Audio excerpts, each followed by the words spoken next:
السلام علیکم ورحمۃ اللہ وبرکاتہ۔ محترم ناظرین، جب آپ کوئی مسئلہ بیان کر رہے ہیں یا کوئی مسئلہ پڑھ رہے ہیں تو آپ دیکھیں گے کہ اس مسئلے کے تحت میں کہیں کہیں یہ قول آپ کو بار بار دکھائی دے گا یا بار بار سنائی دے گا۔ وہ کیا ہے کہ ابن منذر نے اپنی کتاب میں اس مسئلے میں علماء کا اتفاق ذکر کیا ہے۔ ابن منذر نے فلاں مسئلے میں اپنی کتاب میں علماء کا اتفاق، علماء کا اجماع ہونا ذکر کیا ہے۔ یہ آپ بہت زیادہ دیکھیں گے۔ یہ ابن منذر وہی ہیں جن کی زندگی آج ہم معلوم کرنے والے ہیں، اور دراصل وہ جو اجماع بیان کرتے ہیں لوگ، یہ دراصل آپ کی کتاب ہے الاجماع کے نام سے۔ الاجماع کے نام سے آپ کی کتاب ہے جس میں آپ نے مسائل بیان کیے ہیں۔ کتنے؟ تقریباً 756 مسائل ذکر کیے ہیں، اور وہ ایسے مسائل ہیں جن میں علماء کا اجماع رہا ہے یا علماء کا اتفاق رہا ہے۔ دو چند مسائل پر تعاقب استدراک بھی کیا گیا ہے، لیکن ان میں اکثر مسائل علماء کا اتفاق وہ ذکر کرتے ہیں۔ آئیے ان کے بارے میں آج ہم معلوم کرتے ہیں۔ ان کا مکمل نام ہے محمد بن ابراہیم بن منذر نیساپوری۔ ابن منذر، اگر یہی ہم بولیں گے تو علمی دنیا میں جاننے کے لیے کافی ہے، اور دو علمی دنیا میں مشہور ہیں، ابن منذر کے نام سے مشہور ہیں۔ ابو بکر کنیت رکھتے تھے۔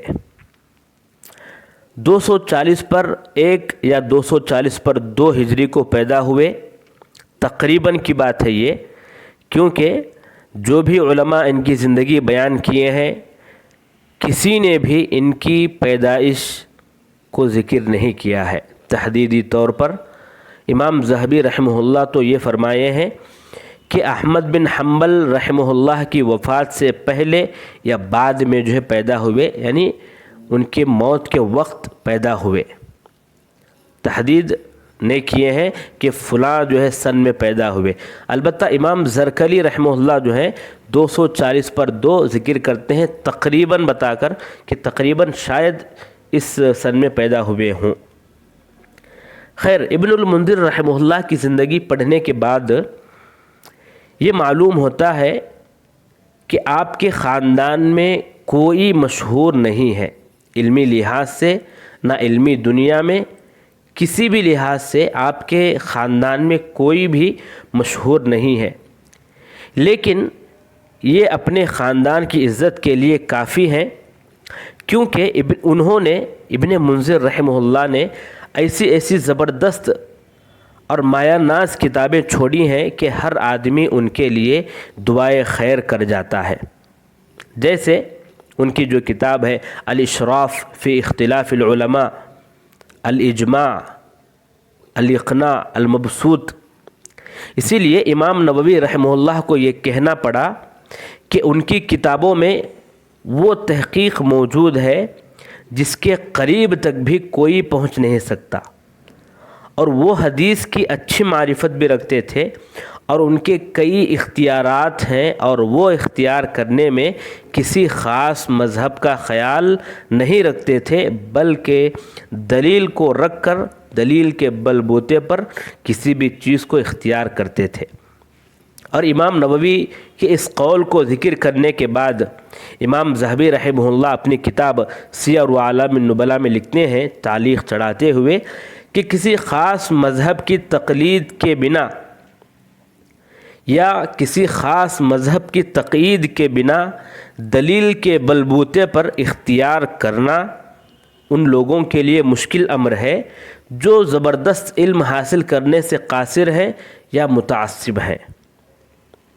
یعنی جو متعصب ہوتے ہیں یا جو علم حاصل نہیں کیے ہوتے ہیں، وہ لوگ مذہب کی تقیید کے ساتھ اپنے مسائل کو اختیار کرتے ہیں، لیکن یہ امام ابن منذر تو حجت ہے۔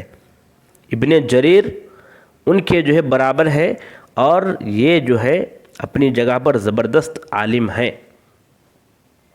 امام ابو اسحاق کتاب الطبقات میں فرماتے ہیں کہ ابن منذر نے اختلاف علماء میں ایسی کتابیں تصنیف کی ہیں کہ ان کی طرح ان سے پہلے کسی نے تصنیف نہیں کی، اور ان کی کتابوں کی حاجت اور ضرورت موافق مخالف دونوں کو ہیں۔ انہوں نے امام شافعی رحمہ اللہ کے شاگردوں سے فقہ حاصل کیا۔ اب جو فقہ حاصل کیے، امام شافعی کے شاگردوں سے فقہ حاصل کیے۔ دراصل آپ پیدا ہوئے وہاں، لیکن آپ جو ہے مصر گئے تھے، اور مصر میں جو ہے آپ نے حدیث بھی حاصل کیا اور فقہ بھی حاصل کیا۔ اور آپ کے مشہور اساتذہ میں جو چند نام آتے ہیں ان میں جو ہے ربیع بن سلیمان، یہ کون ہے؟ امام شافعی رحمہ اللہ کے شاگرد ہیں۔ اور اسی طرح محمد بن عبداللہ بن عبد الحکم، یہ کون ہے؟ اس عصر کے اقوال صحابہ اور اقوال تابعین کے سب سے زیادہ جاننے والے تھے۔ محمد بن عبداللہ بن عبد الحکم یہ آپ کے استاد ہیں۔ اور اسی طرح محمد بن اسماعیل الصائغ، ان سے جو ہے آپ نے مکے میں حاصل کیا۔ محمد بن میمون، علی ابن عبد العزیز، یہ تمام آپ کے مشہور اساتذہ میں ہیں۔ اور ایک روایت کے مطابق آپ کے اساتذہ میں امام بخاری رحمہ اللہ بھی ہیں، ابو حاتم رازی رحمہ اللہ بھی ہیں، امام ترمذی رحمہ اللہ بھی ہیں، امام اسحاق رحمہ اللہ بھی ہیں۔ یہ تمام جو ہے آپ کے اساتذہ میں ہیں، یہ ایک روایت کے مطابق کہا گیا ہے۔ تو لہٰذا اس سے معلوم ہوتا ہے کہ آپ نے زبردست انداز میں علم کو جو ہے حاصل کیا، اور مصر بھی گئے آپ، پھر جو ہے مکہ بھی گئے، اور مکہ میں جو ہے آپ علم حاصل کرنے کے بعد وہیں جو ہے اپنا ایک مقام بنایا، مکہ میں اپنا ایک مقام بنایا، اپنے مقام کو اور بھی بڑھانے گئے، اور بھی بڑھاتے گئے۔ کیسے؟ کتابیں تصنیف کی، دروس دیے، فتاوے دیے، حتیٰ کہ آپ کو شیخ حرم مکی کہنے لگے لوگ، اور آپ شیخ حرم مکی ہو گئے۔ اور وہ مفسر تھے، دقیق انداز میں تفسیر کرتے تھے، محدث تھے، فقہ تھے، آثار صحابہ اور آثار تابعین کے آرا جو ہوتے ہیں ان کے راوی تھے، فقہ میں مجتہد ائمہ میں سے تھے، دلائل بیان کرتے تھے اور دلائل کے درمیان موازنہ کیا کرتے تھے۔ یہ جو ہے امام ابن منذر رحمہ اللہ کی خاصیت ہے۔ آپ کے مشہور جو تلامذہ ہیں ان میں اگر ہم دیکھیں تو آپ کے تلامذہ میں ابو بکر ابن المقری ہے، محمد بن یحییٰ ابن عمار ہیں، علی بن شعبان کے دو بیٹے حسن اور حسین ہیں، ابن حبان بستی ہیں، محمد بن احمد بلخی ہیں، ابو بکر خلال ہیں، سعید بن عثمان الاندلسی ہیں۔ یہ تمام آپ کے تلامذہ میں آتے ہیں۔ اب آئیے آپ کے متعلق علماء کیا کہتے ہیں یہ جانتے ہیں۔ جیسا کہ میں پہلے امام نووی رحمہ اللہ کا قول بیان کر چکا ہوں، ان کی مکمل اگر بات ہم سنیں تو فرماتے ہیں کہ وہ مشہور امام ہیں، ابن منذر مشہور امام ہے، ان کی امامت جلالت اور کثرت علم پر اجماع ہے، حدیث اور فقہ دونوں میں دسترس حاصل کیے تھے، ان کی اہم اور نافع کتابیں ہیں، اجماع اور مذہب علماء کے درمیان ان کی زبردست تصنیفات ہیں۔ امام سبکی رحمہ اللہ فرماتے ہیں کہ اس امت کے ایک عالم اور اس امت کے ایک علم کے سمندر ہیں امام ابن منذر رحمہ اللہ۔ وہ امام تھے، مجتہد تھے، حافظ تھے، متقی تھے۔ ابن القطان فرماتے ہیں کہ فقیہ تھے، محدث تھے، فقہ تھے۔ اسی طرح جو ہے ابن حجر رحمہ اللہ فرماتے ہیں کہ وہ صادق ہیں، میری نظر میں صادق ہیں، عدل ہیں۔